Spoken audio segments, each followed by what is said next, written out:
¿Qué es lo que tenemos que estar atentos a la célula y las organelas? En realidad, cuando hablamos de célula procariota y eucariota, vimos, ¿sí?, que la procariota tenía ciertas características especiales y estaba relacionada, sobre todo, con las bacterias.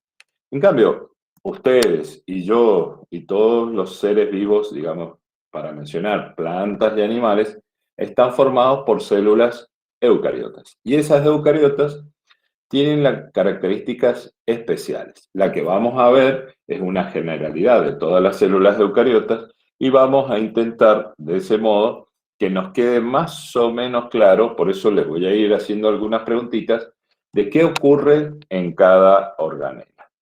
Bien, hay una cosa importante. ¿Cuál es el tamaño de la célula? ¿Sí?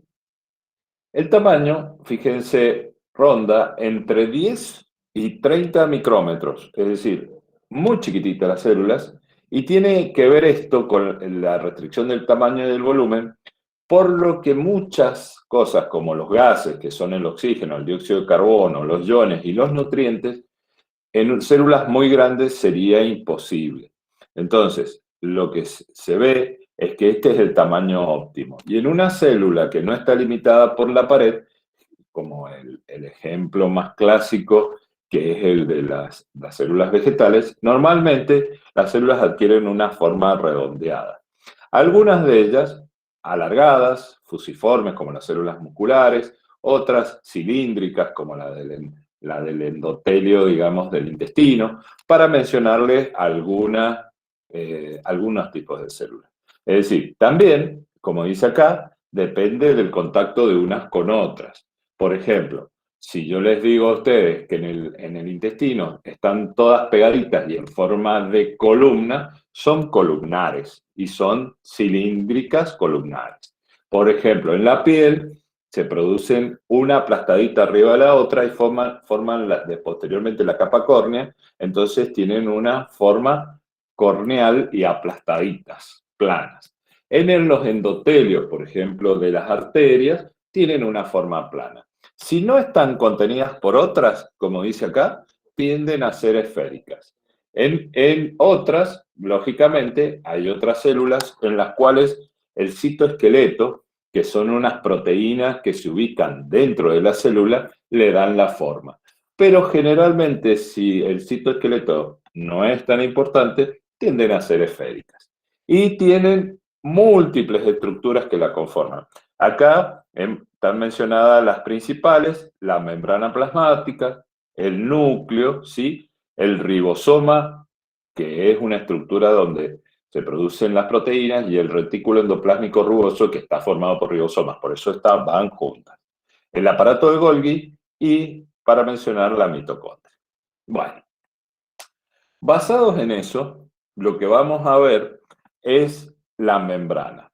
La membrana plasmática, yo a veces trato de imaginármelo, y bueno, uno lo puede ver en el microscopio, se puede ver en el microscopio óptico como una línea, pero normalmente se ve en el microscopio electrónico, como está acá, fíjense, como una doble línea, que nos permite separar una membrana, lógicamente, de otra. Pero esa doble línea es porque tengo una célula acá y otra célula acá, y cada línea es la membrana plasmática de cada célula. Yo me lo he imaginado siempre como, digamos, una bolsa que incluye a todos adentro, pero esta bolsa, digámoslo así, tiene características muy especiales, y es lo que hace que uno pueda, digamos así, se generan en la célula un montón de acciones respecto a los iones y respecto a las distintas bombas. Fíjense esto. Es una estructura dinámica y fluida y está formada por fosfolípidos y proteínas.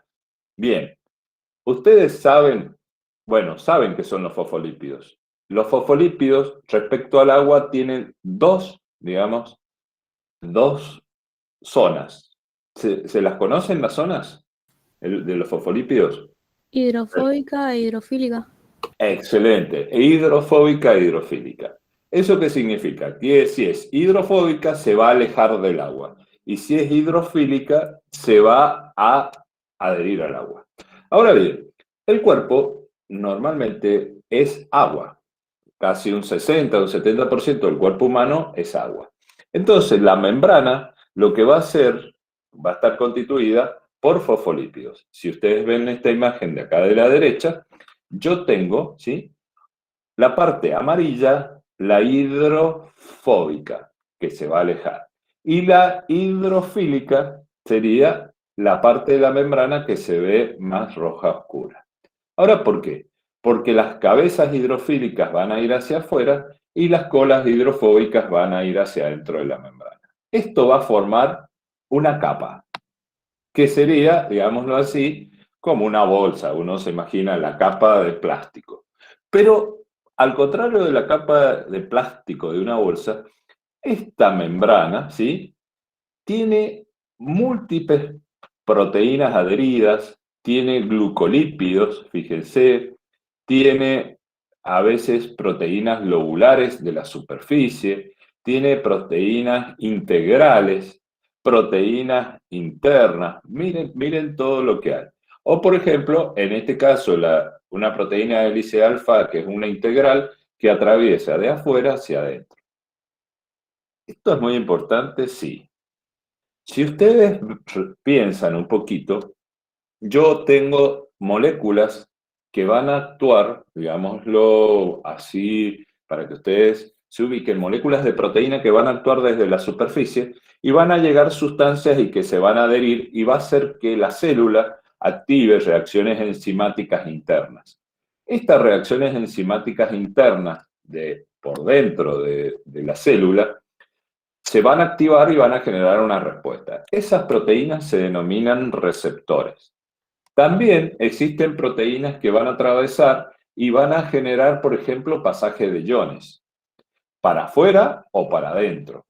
¿Recuerdan cuál es el voltaje de una célula, por ejemplo, muscular, la de reposo? De acuerdo a la ecuación de Nernst. ¿Recuerdan? Menos 70. Eso, menos 70. Ese menos 70, porque si yo tuviera una membrana que actuara solo por difusión, o digamos, que fuese solo algo que separa algo de adentro con lo de afuera, no tendría que haber diferencias de voltaje entre lo interno y lo externo celular.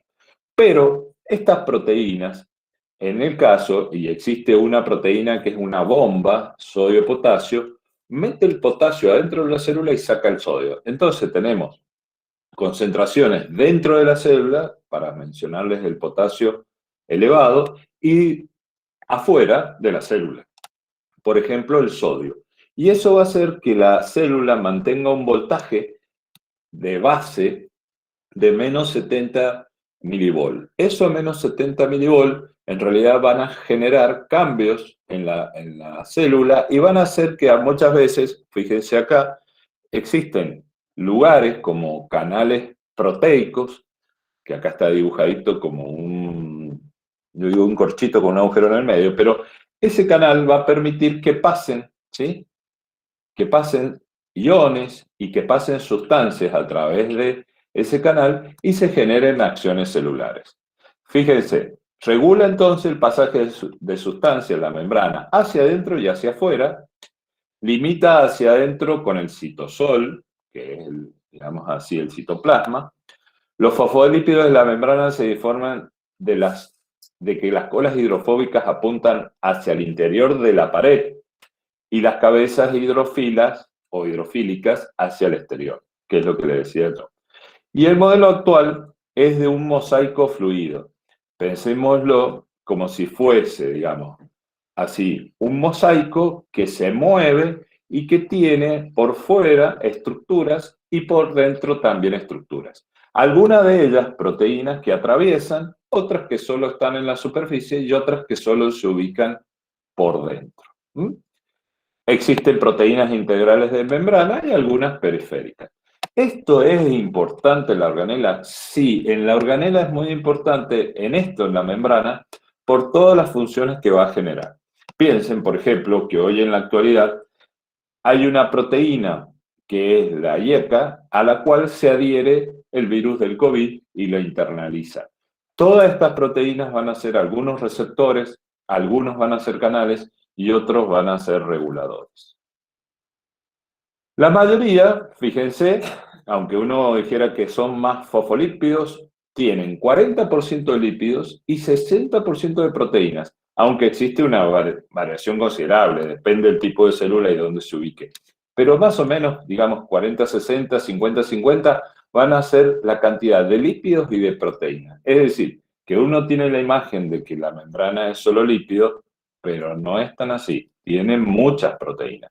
Y las proteínas, fíjense, extremadamente variables. Algunas, una variedad de actividades y responsables de las funciones que cumplen la membrana, como los que yo les mencionaba a ustedes, que hablábamos recién, de los manejos de los iones. Algunas proteínas son enzimas, ¿sí? Y regulan acciones químicas. Otras son receptores y están implicados en el reconocimiento, como dice ahí, de moléculas señalizadoras, tales como hormonas. ¿Es así? Sí, es bastante complejo y lógico que es importante para que ustedes puedan tener en cuenta cuando hablemos de enfermedades, por ejemplo, que a ustedes les toque en alguno de los casos hablar de enfermedades de algún tipo, van a ver que esto, ¿sí?, está relacionado con enfermedades, por ejemplo, de los canales iónicos, y que esos canales iónicos van a generar cambios en los iones, o vamos a tener enfermedades que estén relacionadas con, por ejemplo, receptores, y son cosas como para tener en cuenta. Es muy importante la membrana. Es más, en la década del 90 se empezó a hacer estudios. Ustedes me dirán, ¿cómo? Sí, estudios solo con la membrana. Se coloca una pipeta ultra delgada, ¿sí? Y se atraviesa y se toma un pedacito de membrana. ¿Y qué hacían los científicos? Ponían iones en esa pipeta de un lado y iones del otro. Y medían cómo pasaban los iones. Eso se llama patch clamp. Es un método para estudiar las membranas. Fíjense hasta qué punto llega aún tomar un pedacito de membrana y estudiar para ver cómo trabajan los iones. Está bueno, sí, porque muchos medicamentos, ya lo van a ver, tienen acción sobre estas proteínas. Por ejemplo, les doy un ejemplo típico. Los cardiólogos utilizamos medicamentos que van a disminuir la frecuencia cardíaca y van a disminuir la contractilidad. Uno de los medicamentos que usamos, sobre todo para los enfermos del corazón, se llaman beta bloqueantes. Los beta bloqueantes son receptores, como una proteína de este tipo, que atraviesa la membrana y se llama receptor beta. Yo con la droga bloqueo el receptor y provoco cambios en la célula que producen disminución de la fuerza de contracción. Es decir, que la droga que yo tengo desarrollada me va a permitir accionar sobre un receptor celular y obtener un efecto terapéutico. Bien. Teniendo ya, digamos, la estructura más externa, que es la membrana, vamos a ir a las estructuras internas. Y fíjense, yo acá he tomado una célula. Esta sería la membrana plasmática, ¿sí? Acá adentro tenemos otras estructuras, lisosomas. Acá tengo el retículo endoplásmico rugoso, una mitocondria, los centrosomas, vesículas. Fíjense, acá lo que está haciendo es, por endocitosis, tomar una partícula y llevarla hacia adentro, igual que acá. Miren. Y tengo en el centro, o puede en algunos casos estar hacia la periferia, el núcleo.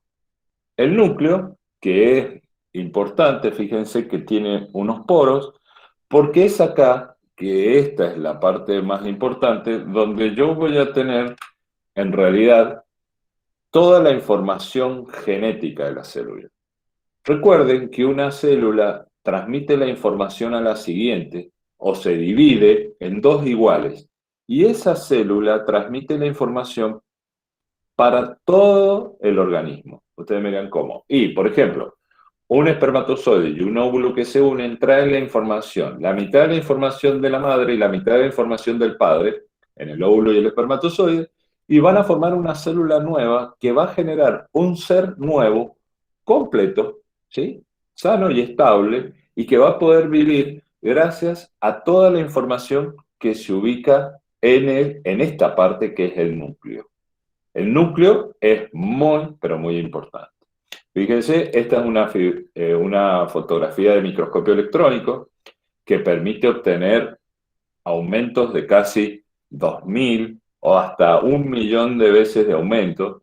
Y vemos la membrana plasmática, acá están los centriolos, fíjense, estas son mitocondrias, y acá tenemos el núcleo. El núcleo es donde se ubican todas las cromátides y el ADN que nos va a permitir la transmisión de la información. Como dice acá, es la estructura típica de la célula eucarionte. Recuerdan que la procarionte no tenía núcleo, tenía ARN, o es decir, dentro de la célula, pero no tenía un núcleo. Como les dije recién, esto contiene la formación hereditaria, en su interior se sintetiza el ARN y se producen procesos clave de la expresión genética. Es esférico, voluminoso, es decir, voluminoso con las limitaciones del tamaño de una célula. Recuerden que les dije recién que tenía entre 10 y 30 micrones una célula, pero dentro de las estructuras de la célula es voluminoso y ocupa el 10% del volumen celular. Tiene una membrana que la envuelve y está perforada por poros nucleares, que acá están los poros, ¿lo ven? El ADN es lineal y está fuertemente unido a proteínas que son histonas que nos van a estabilizar la membrana. Y esto es importante, nos va a estabilizar, perdón, el ADN. Y esto es muy importante porque ese ADN después se va a organizar para producir la mitosis o la meiosis cuando la veamos. Bien. El núcleo celular, como les dije yo, es ADN lineal unido a histonas y cada molécula constituye con las proteínas un cromosoma. En realidad, si yo lo miro así, como está ahí, es decir, no en el cuadro, en el momento de la mitosis, ¿sí? Sino en el caso del reposo, que ya vamos a ver cuáles son los tiempos para la reproducción celular, lo que veo es que acá están los cromosomas, pero no se identifica algo, están todos como ovillos desenrollados, es como que las células los está utilizando. Cuando va a dividirse la célula, en el caso de la mitosis o para hacer la meiosis, estas hebras de ADN se compactan y forman los cromosomas. Es decir, acá está como cromatina laxa. Laxa, laxa. Esto es una foto de microscopio electrónico, pero está como cromatina laxa que después se va a compactar y va a formar los cromosomas. Bueno, acá tienen el ejemplo de otro núcleo celular. Ténganlo en cuenta que el núcleo celular es muy, muy importante. Fíjense, ahí están los poros. Esto que está por afuera es el retículo endoplásmico rugoso y los ribosomas adheridos. Y tengo el nucleolo, la cromatina, y bueno, y tiene su propia membrana, digamos así, bicapa de envoltura. Bien, ¿cómo van hasta acá? ¿Puede volver a Muy la bien. diapositiva anterior, profe, porfa? Dale, ¿sí? ¿Qué pasó? ¿Cómo estamos ahí? Listo, bien, gracias. Ah, buenísimo, buenísimo. Recuerden que de todos modos esto ya se está grabando y que si Dios quiere y no nos traiciona mi computadora y el internet, van a poder tener la charla grabada para poder verlo. Bueno, decime, Gonzalo. Doctor, te hago una pregunta. ¿Esto Sí, entraría en el examen del viernes? en el quiz. Sí, sí, Sí. sí. Del viernes próximo, sí, tengo que hacer las preguntas, pero van a ser fáciles. Bien. No hay Una que pregunta, preocuparse. profe. ¿El PowerPoint lo va a poner en En la el plataforma. campus? Sí, en el Sí, campus, sí. sí, sí. Listo, En gracias. realidad, les comento, Gaspar, ¿no es cierto? Sí, sí, Gaspar. Sí, yo dejo en el campus, ¿sí? Un link de acción directa. Lo estuve subiendo. Si ustedes entraron este fin de semana esta semana, subí la charla de la semana pasada y si ustedes directamente aprietan, se expone ahí en el campus, así que no hay problema. Pero también, si no pueden entrar a mi canal, que se llama así, Raúl Lelio Sanz, especialista en cardiología, y en el canal están todas las charlas para ustedes también si las quieran bajar o todo, y son de acceso público, no hay problema. Pero está lo que me pareció mejor, en lugar de cambiar de página y todo el lío, es subir una unión al link que la verdad está bueno porque uno directamente aprieta, si ustedes se meten ahora en el campus, aprietan la charla y directamente se expone. Así que tranqui, va a estar subido ahí. Dale, excelente. Gracias, profe. Bueno, seguimos entonces. Dudas hasta acá. Recuerden, dos estructuras extremadamente importantes. La membrana, con todos los canales iónicos, todo lo que les comentaba, las proteínas, y como les dije recién, el núcleo. Sí, Camina. Profe, le quería consultar que si vamos a ver los tipos de transporte a través de la membrana o si tomamos eso que dijo usted que explicó sobre la bomba de sodio y potasio nada más. Lo que tienen que tener en cuenta, recuerden que pueden haber distintos tipos de transporte. Unos son activos y otros son pasivos. Pero lo que más tienen que saber es que esos transportes activos son los más importantes, por un lado, y los pasivos, como tienen que ver con la difusión del agua y lo más simple. La mayoría de los transportes son activos y eso es para que ustedes lo manejen. Después, hay otras cosas que se pueden formar como vesículas que van a servir para procesar, por ejemplo, en el caso de los macrófagos, incorporar bacterias o restos o detritus celulares y poder procesarlos, ya van a ver, con los lisosomas para degradarlos. Pero fundamentalmente sepan que la mayoría de los transportadores son de tipo activo. Ahora,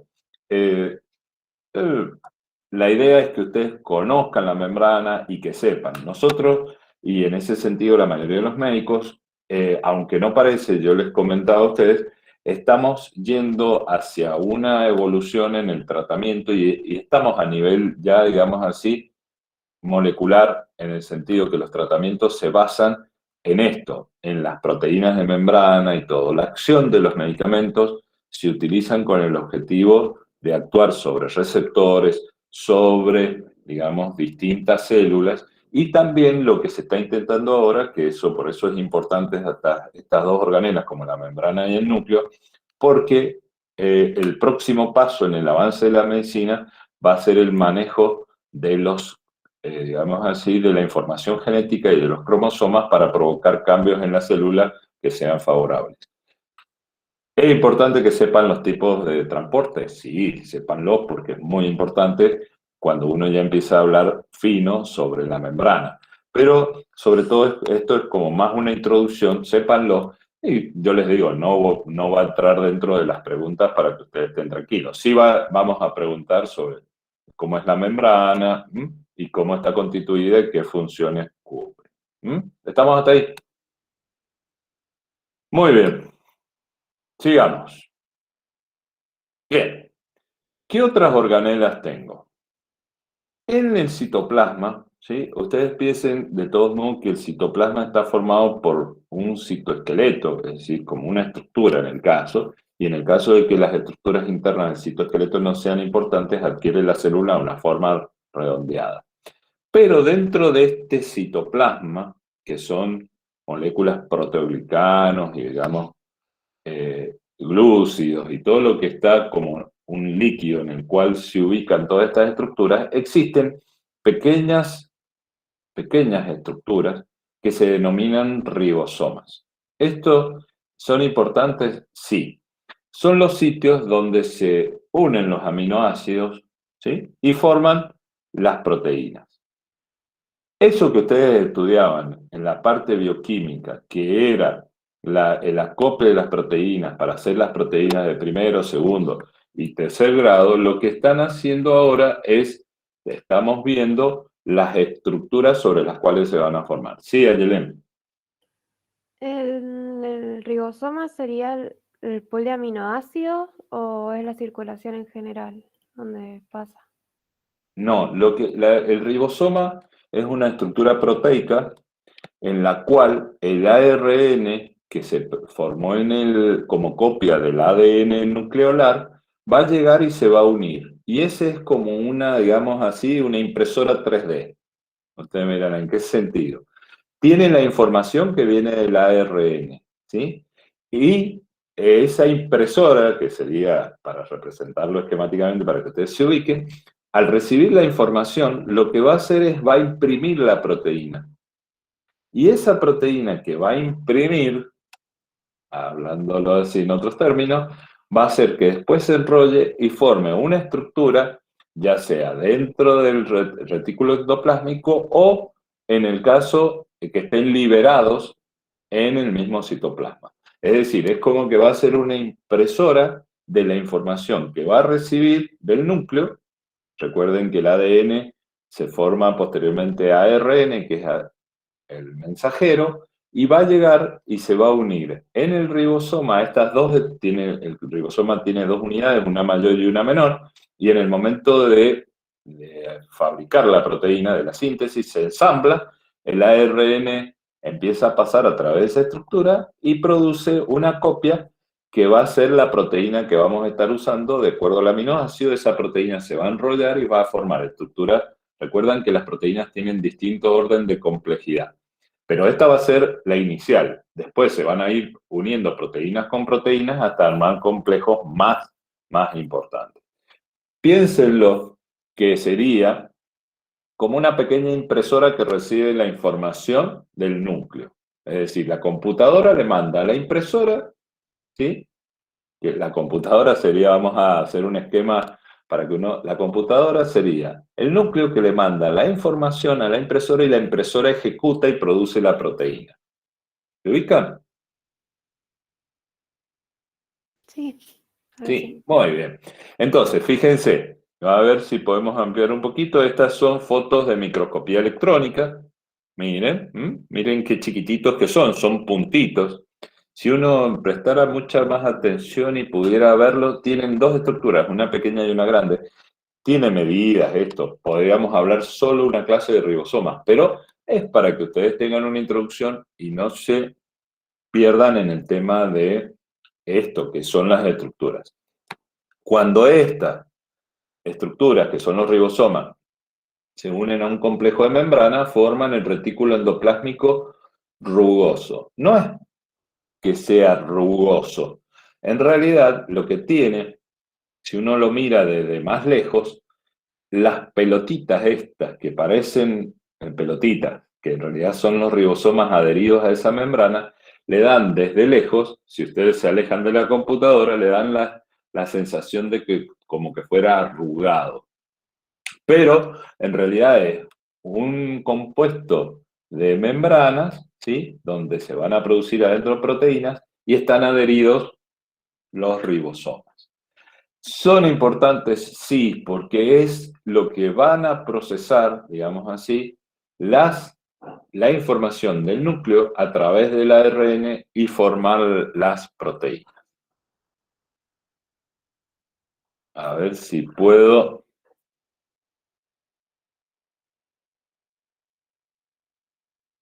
Ay, a ver si puedo, esta es una... Miren este video. Esta es una célula, la unidad básica de todo tejido vivo.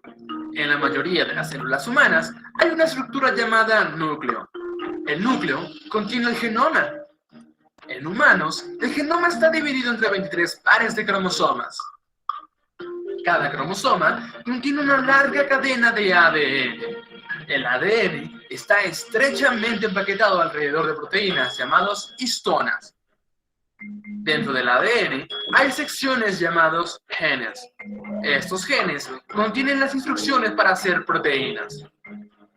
Cuando un grupo de proteínas se une a la enzima ARN polimerasa, se une al inicio de un gen y se mueve a lo largo del ADN haciendo una cadena de ARN mensajero libremente en el núcleo. Ahí está formando el Es ARN. el orden en que se añade la base libre al ARN mensajero. Y este proceso es llamado transcripción. Antes de que el ARN mensajero pueda ser utilizado como molde para la producción de proteínas, necesita ser procesado. Esto implica eliminar y añadir secciones de ARN, mejor conocido como corte y empalme.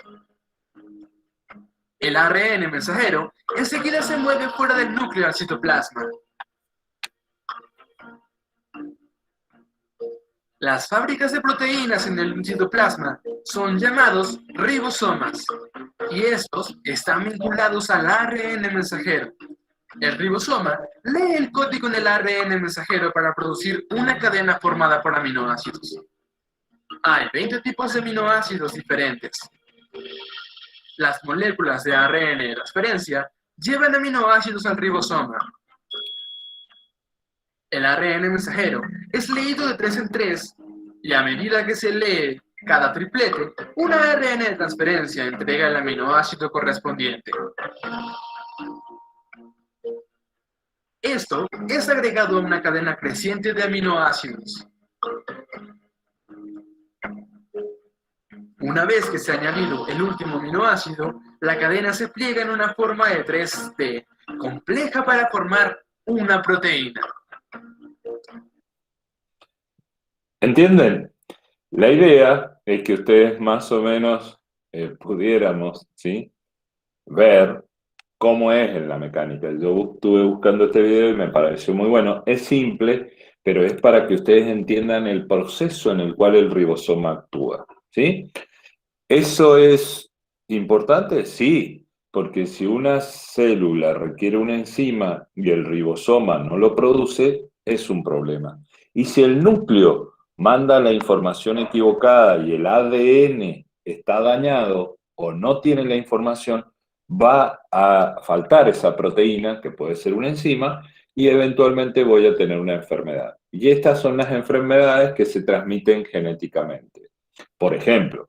Pero también puedo necesitar que se produzcan enzimas para procesar distintas sustancias. Recuerden que todas las formaciones de los glúcidos y de los hidratos de carbono para obtención de energía o formación de hormonas necesitan de enzimas. Y esas enzimas están, digamos, codificadas en el núcleo. Y fíjense cómo esto es importante. Sí, es muy importante. ¿Por qué? Porque si hay un error en esa transcripción, en ese pasaje de la formación de la proteína, voy a estar en problemas.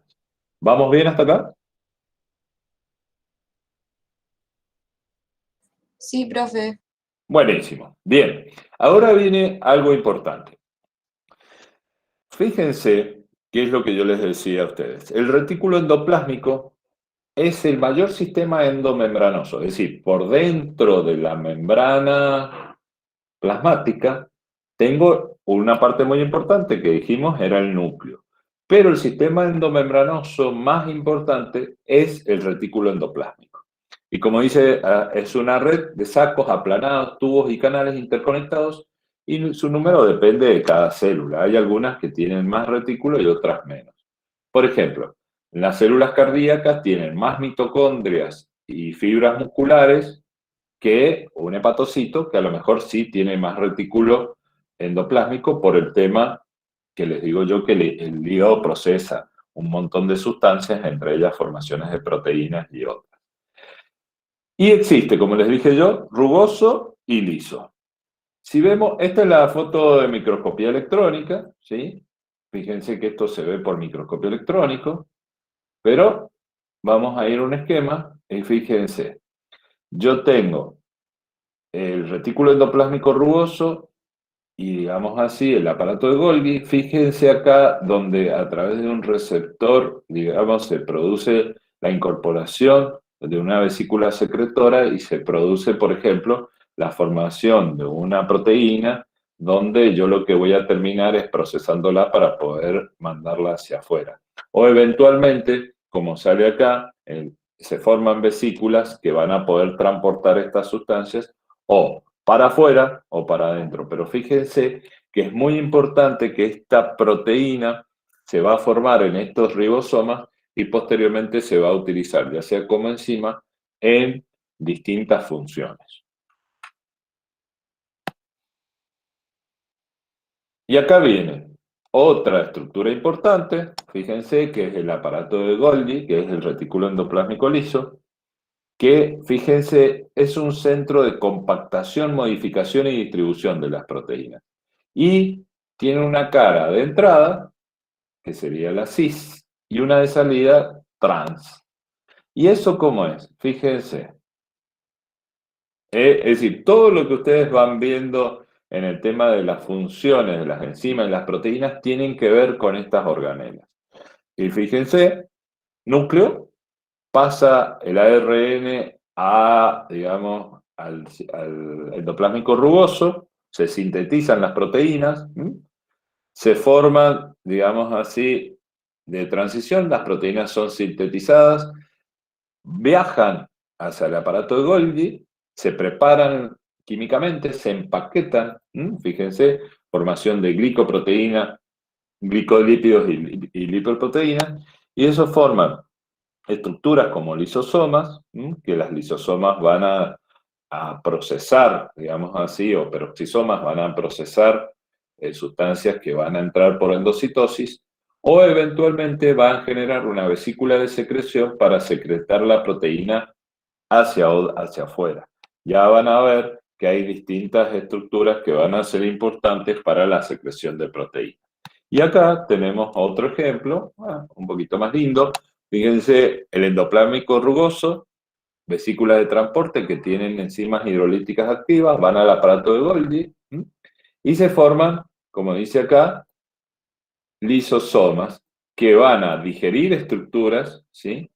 O en el caso de este, digamos, una endocitosis, que lo ponen así entre comillas como comida, esa vacuola se va a unir a un lisosoma y van a digerir las estructuras, ya sean las propias o, en este caso, una mitocondria deteriorada, o en el caso de que venga algo desde afuera, como puede ser una bacteria o un detrito celular, o supongamos células que se han necrosado y se han muerto, un macrófago va a generar, en ese caso, una digestión de esas proteínas.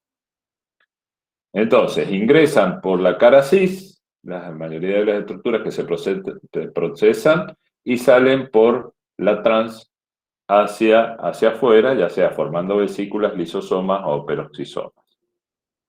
Bien. Bien. Dentro de ese aparato de Golgi, yo les mencioné los lisosomas. Son vesículas especiales, ¿sí? Los lisosomas, formados en el complejo de Golgi, que tienen enzimas activas en un medio ácido.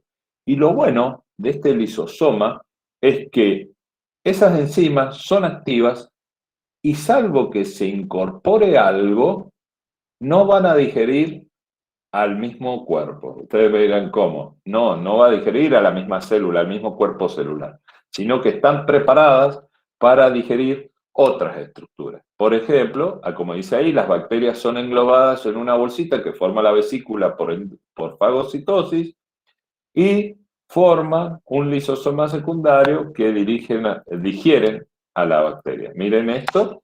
Entonces yo tengo, por ejemplo, acá vemos pinocitosis, ¿sí? Se incorpora un endosoma primario, un endosoma tardío, y a estas estructuras se va a unir ese lisosoma y va a ser lo que nosotros llamamos fagosoma, ya sea para digerir la bacteria, para las distintas estructuras, o autofagosoma para digerir estructuras que están dañadas, como por ejemplo en este caso ponen una mitocondria que está deteriorada y que se va a digerir para formar un lisosoma y que va, digamos, a escindir todas las estructuras para obtener, digamos, las proteínas y los lípidos para utilizarlos en otra, o aminoácidos para utilizarlos en la formación de nuevas proteínas o de nuevas estructuras. Por ejemplo, en el caso de la bacteria, la idea es eliminarla para generar una protección y que la bacteria no dañe el organismo. Son Importantes, sí, les diría que hay veces, hay fallas en esos lisosomas y van a hacer que no se digieran o aminoácidos o que no se digieran bacterias, entonces el paciente se va a enfermar por no tener las estructuras normales y va a generar una enfermedad que a la larga lo puede terminar provocando la muerte.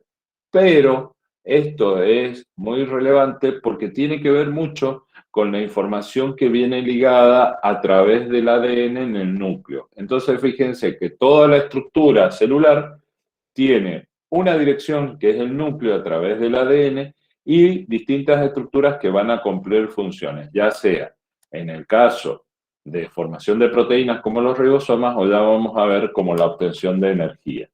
Los peroxisomas son otras organelas parecidas a los lisosomas de una sola membrana que contienen enzimas oxidativas y producen la degradación de ácidos grasos que liberan energía. Estos peroxisomas son abundantes en las células hepáticas. Entonces, fíjense, ¿dónde se produce la beta-oxidación? En un peroxisoma. ¿Entienden lo que les quiero decir? Es decir, las estructuras que ustedes tienen en mente desde el punto de vista de la química se producen en estructuras que son las organelas celulares. Y acá viene una de las partes más importantes, digo yo, porque esto es lo que permite el funcionamiento celular, que es la mitocondria.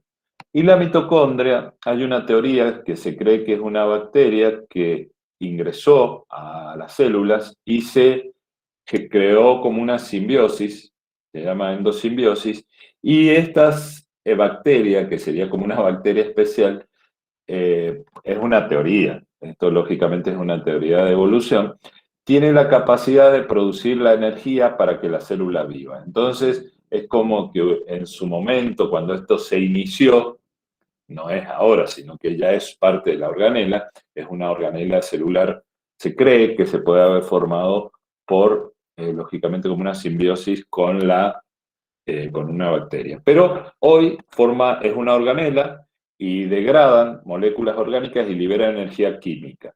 Esa energía se forma a través del ATP y todas las estructuras como las formaciones de enzimas, los ribosomas, las contracciones musculares, los movimientos peristálticos del intestino, los movimientos musculares de los vasos, y todo utilizan energía.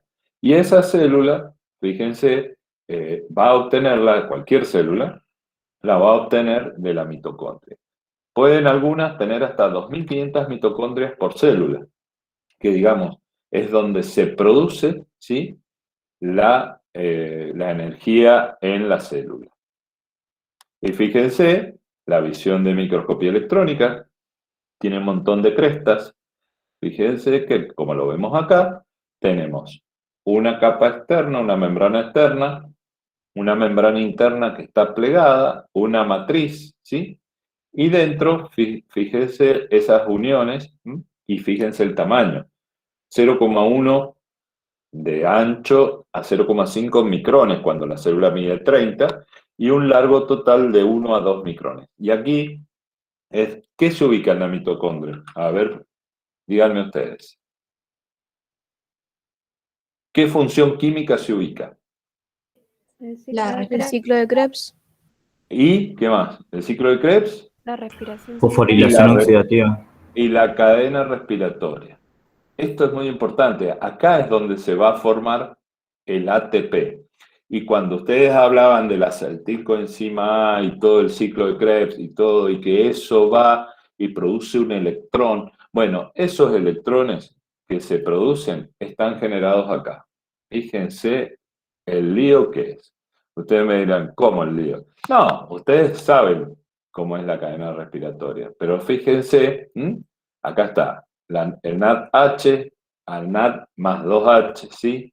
Fíjense, el matrix, esto va a generar una salida de hidrogeniones con carga positiva hacia afuera, el citocromo C, y fíjense en qué va a terminar todas estas cascadas. Acá está representado un poco con idea tridimensional para la salida de los hidrogeniones para terminar produciendo un cambio en ADP más fósforo formar, fíjense, esos hidrogeniones que salían, entran y generan ATP. Ese pasaje, la fuerza de la carga positiva de los hidrogeniones que vamos sacando, cada 3 hidrogeniones van a generar un efecto, ¿sí?, de acción, de unión del ADP al fósforo y generar el adenosin trifosfato, que es el que va a utilizarse para la contracción, para las enzimas y para la formación, por ejemplo, de proteínas en el ribosoma, para mencionar.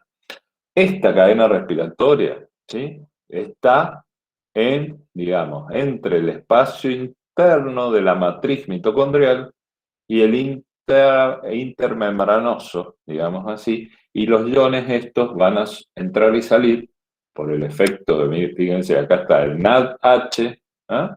Acá está el succinato a fumarato, que es lo que veíamos y que es lo que ustedes veían cuando el doctor Pelayo les explicaba las cadenas respiratorias y cómo se obtienen. Porque recuerdan que tenía que unirse a tal sustancia para pasar la membrana. Bueno, todo eso está producido en las distintas estructuras. En este caso, el ciclo de Krebs y la cadena respiratoria se produce dentro de la mitocondria. Entonces, es como que a mí me pasaba, y es lo que les transmito a ustedes también, que a lo mejor a algunos les pasa, que uno no sabe dónde se produce todo esto y se lo aprende de memoria, pero no tiene la ubicación. Bueno, está ubicado en cada uno de sus células y está ubicada en cada una de sus células con el objeto de producir la energía que necesitamos y poder, digamos, sobrevivir las células o cumplir la función. Es una parte importante, es muy importante para que ustedes lo tengan en cuenta y que podamos hacer una imagen de todo esto que está ocurriendo en la célula. Ahí se me salió recién la imagen, ¿ahora lo ven de vuelta? Sí, doctor. Sí. Bien, perfecto.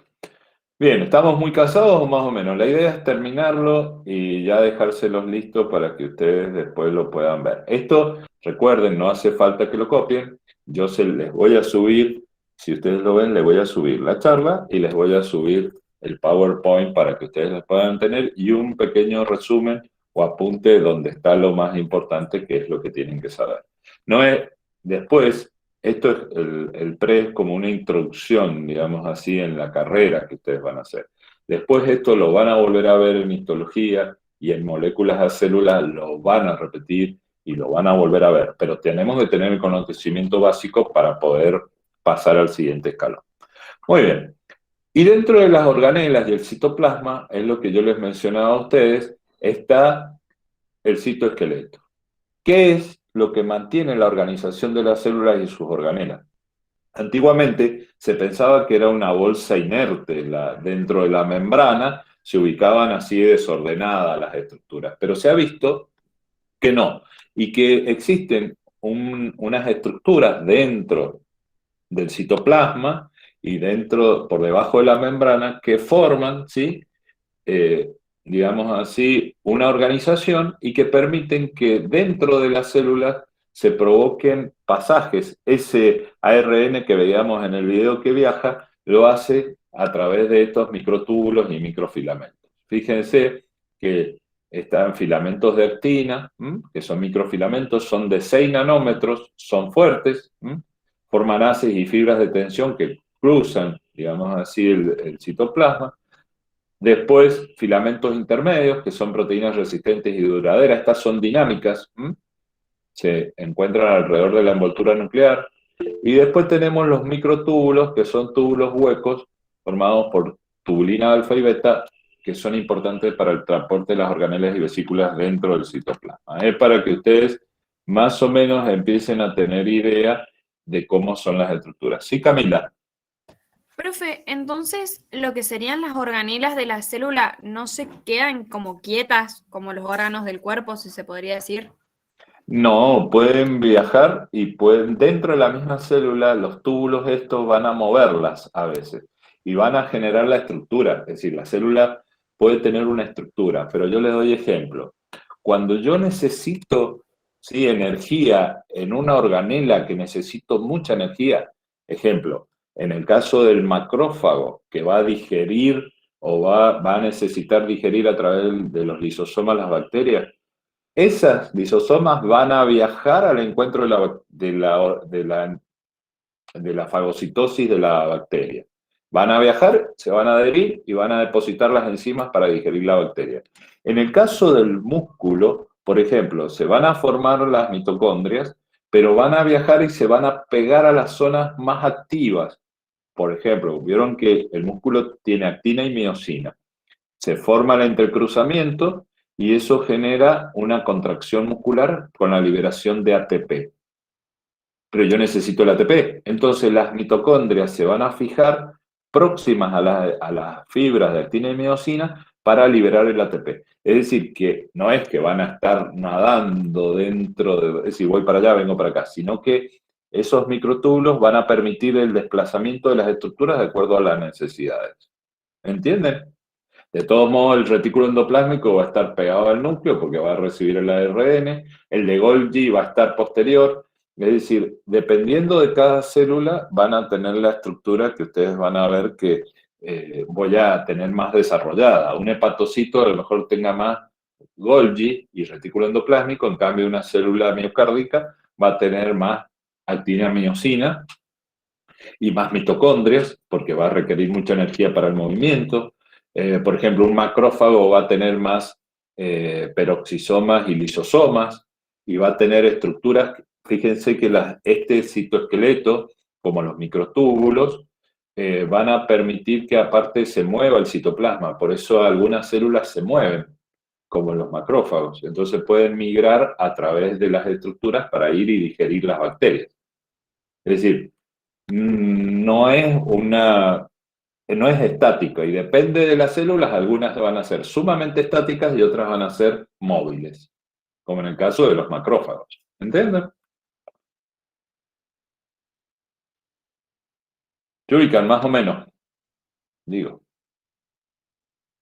Sí, profe. Buenísimo.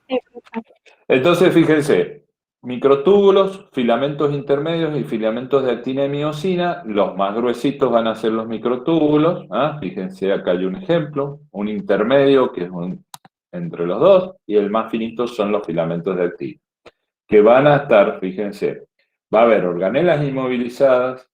Acá tenemos filamentos intermedios. Acá tenemos un microtúbulo, un microfilamento. Y estos van a determinar la forma de las estructuras. Y algunas células van a ser sumamente móviles, los microtúbulos se van a agregar, digamos así, tubulinas alfa y beta, ya lo van a ver con detalle cómo son esos microtúbulos, y van a hacer que crezca el microtúbulo hacia la izquierda o hacia la derecha, o que se degrade y se achique, entonces va a permitir cambiar la forma de la célula. Y dentro de estas estructuras de microtúbulos, por ejemplo, están los cilios y los flagelos. Son estructuras que se prolongan y la diferencia más evidente es su longitud, es decir, son prolongaciones que van a tener las células. Por ejemplo, se ven células animales, sexuales, en las protistas. Es decir, los cilios van a ser estructuras que estén más allá de la célula. Es como un pelito, digamos, no es un pelo, pero es para que ustedes se ubiquen, es como una prolongación de la membrana, y fíjense que estos cilios, esto va a permitir movimiento. Por ejemplo, les doy un ejemplo, las células de los bronquios tienen estos cilios, y estos cilios tienen un movimiento, ¿y qué hacen? Son microscópicos, pero tienen un movimiento que generan como un barrido, y llevan el moco de los bronquiolos más bajos a la tráquea, y uno lo puede toser para sacar las bacterias y los mocos, digamos el moco dentro del bronquio, salir o deglutirlo o escupirlo, pero están generados por un movimiento ciliar, que el cilio va a generar un movimiento en onda y va a arrastrar, digamos, hacia afuera el moco en el caso de la vía respiratoria. Fíjense, tiene una estructura interna de 9 pares de microtúbulos fusionados, ahí está, y estos van a estar unidos entre sí, esos pares, y van a generar, fíjense, una placa basal y raíces ciliares que van a unirse al resto de la célula. Pero, otro ejemplo, los centriolos, que son estructuras similares, estas van a formar después el uso mitótico. que es lo que vamos a ver nosotros después en una charla más adelante, en la cual yo tengo la estructura para, a través de estos centriolos hijos, ¿sí?, después formar la división celular. Pero está formado por estos microtúbulos que van a estar dentro del citoplasma. En este caso va a ser una prolongación hacia afuera. Pero, fíjense, está la dineína, la anexina, que va a unir los microtúbulos y va a formar este cilio. Pero dentro de esos microtúbulos también van a estar unidos los centriolos y nos va a ser muy importante, lo vamos a ver, para la mitosis. Todo esto, es decir, piensen que lo que han visto en glucosa, tanto para formación o destrucción de glucosa, en los lípidos para formación o destrucción de los lípidos por la beta oxidación para obtención de energía, en las proteínas y en la obtención de energía a través del ciclo de Krebs, todo esto se produce dentro de estas organelas. No podemos pensar que en el hecho mal uso de toda esta información si no tenemos en claro que todo esto se produce dentro de las organelas y cada zona tiene una función. Es decir, es como que vamos de la reacción química al organismo completo, desde el átomo al ser vivo. Pero es muy importante para que ustedes estén atentos porque muchas enfermedades se van a producir por alteración en la formación de los cilios, porque a lo mejor esta dineína que tenía que formarse en el ribosoma a través de un ARN que venía del ADN, el paciente tiene una malformación genética o un error genético en la codificación del ADN y va a determinar que esto no se forme y no se forme el cilio, por ejemplo. Entonces, fíjense cómo eso a lo mejor determina una enfermedad a la larga que va a estar con problemas. Por ejemplo, hay una enfermedad que se produce por una incapacidad de formación de una enzima para procesar, les doy el ejemplo, los ácidos grasos de cadena larga. Y eso provoca una enfermedad en niños que le termina provocando la muerte. No sé si alguien ha visto, es una película de Susan Sarandon que se llama un aceite para Lorenzo, el aceite de Lorenzo. ¿No la han visto? Sí, doctor. Yo sí. Bueno, es el aceite de Lorenzo, que es una película que si ustedes se meten a YouTube la consiguen. Es un niño que tenía una malformación enzimática donde no producía la enzima, los lisosomas o los peroxisomas no digerían los ácidos grasos, es decir, no digerían en el sentido de no procesaban las enzimas porque no la tenían y se producía un acúmulo de ácidos grasos de cadena muy larga.